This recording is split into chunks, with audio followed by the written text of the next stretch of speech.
و القانتین و القانتات، مردان و زنان فرمانبردار، کسانی که تسلیم امر خدا هستند. هم مرد باید تسلیم امر خدا باشد، هم زن. مرد حق ندارد هم زنش را به بهانه‌ای که همسر او هست یک کار معصیت و خلاف امر خدا وادار کند، چون هم باید فرمانبردار خدا باشد. و صادقین و صادقات، مردان و زنان راستگو و با صداقت. این صداقت هم از مرد مطلوب است هم از زن. مرد حق ندارد یک طرفه انتظار داشته باشد که زن فقط به او راست بگوید، خودش دروغ سر هم بکند برای زن، دروغ تحویل او بدهد، اما صداقت را فقط در زن بخواهد. هر دو باید صداقت داشته باشند.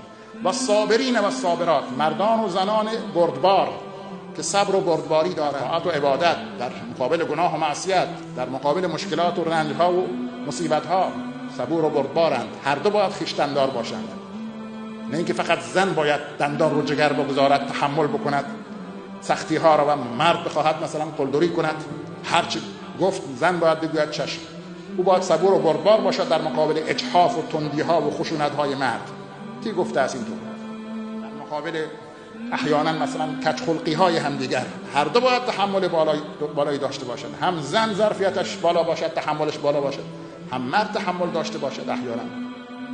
بل خاشعین و الخاشعات، مردان و زنانی که خشوع دارند. حالا منظور اینجا نماز است، چون بعد از اون صدقه هست و روزه هست، یعنی نماز و زکات و روزه به ترتیب ارکان اسلام دیگه.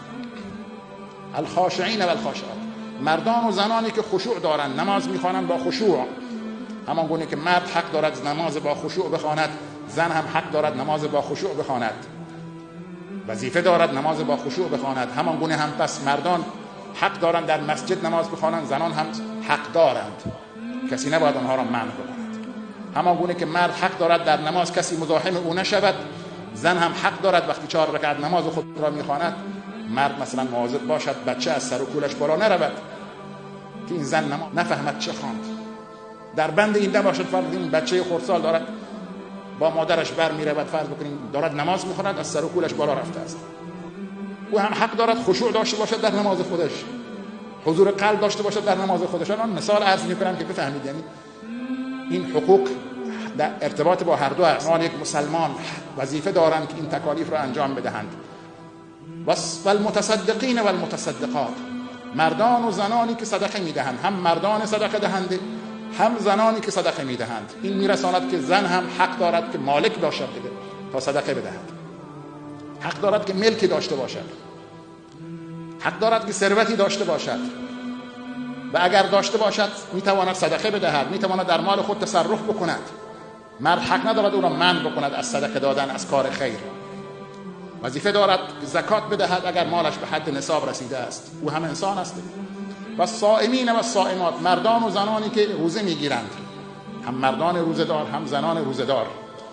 این وظیفه را باید هم مردان و هم زنان انجام بدهند، برای یک تکلیف دیگه.